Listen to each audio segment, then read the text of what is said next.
तर मागच्या मिनी व्लॉगमध्ये आपण आलो होतो यवतमाळ आणि बघितली होती वडगावची देवी, दर्डानाका चौकची देवी आणि प्रेम मंदिर. This is part 2 of series Yavatmal Navratra उत्सव. आज आम्ही आलो यवतमाळमधल्या जुनी मेन लाईनमधल्या सर्वात मोठं मंडळ मानलं जाणारं बालाजी मंडळ इथे.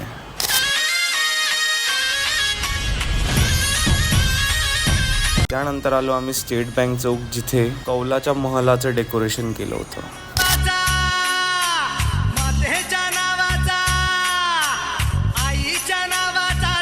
मग येऊन पोहोचलो आम्ही लोकमान्य चौकातल्या लोकमान्य मंडळावर.